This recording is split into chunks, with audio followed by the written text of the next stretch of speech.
بسم اللہ الرحمن الرحیم۔ ہم نے تعارف کے بارے میں حوار پڑھا تھا اور تمرینوں کو شروع کیا تھا۔ بعض تمرین کو پڑھ لیا اور آج آخری اور چھٹا تمرین پڑھیں گے۔ آخری تمرین ہے اقرأ المثال ثم حول الجمل الآتیۃ مثلہ۔ جو نیچے مثال ہے اس کو پہلے پڑھنا ہے جس طرح صاحب کتاب نے اس کو تبدیل کیا ہے، اسی طرح جو باقی مثالیں ہیں اس کو بھی جملے ہیں اس کو بھی اسی طرح بنانا ہے۔ انت ذهبت الى المدرسۃ، یہاں پر انت مخاطب کا ضمیر ہے جب مخاطب مفرد مذکر ہو۔ ذهبت اے فعل ماضی مخاطب کا صیغہ ہے جب مخاطب مفرد مذکر ہو۔ انت ذهبت الى المدرسۃ، آپ مدرسے کو گئے۔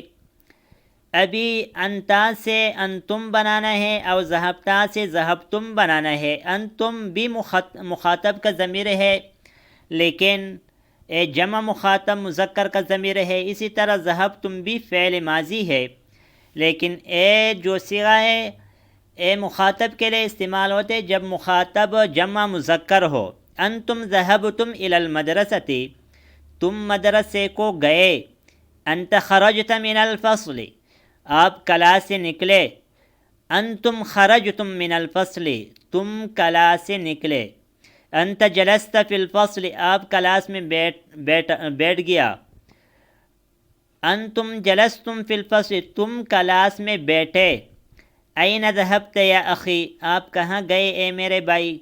این ذهبتم یا اخوانی، تم کہاں گئے اے میرے بھائیو۔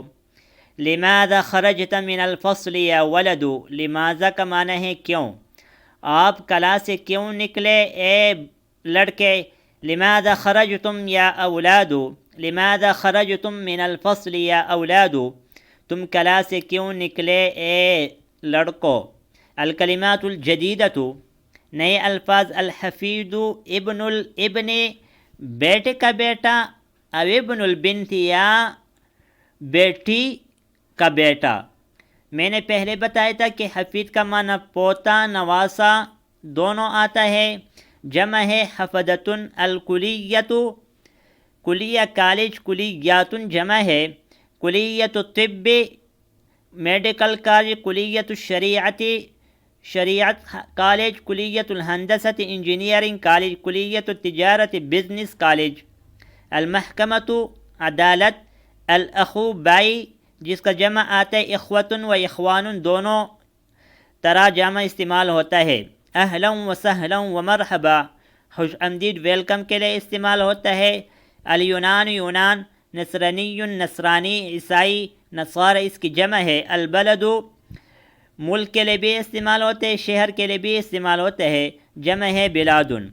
آج اس سبق پر اکتفا کریں گے۔ جو ساتھی اس چینل پر نئے ہوں اس سے التماس گزارش ہے کہ اس چینل کو سبسکرائب کرے اور ویڈیو کو لائک کرے اور کمنٹ میں اپنے قیمتی رائے کا اظہار ضرور فرمائیے۔ جزاکم اللہ خیرا۔ السلام علیکم ورحمۃ اللہ وبرکاتہ۔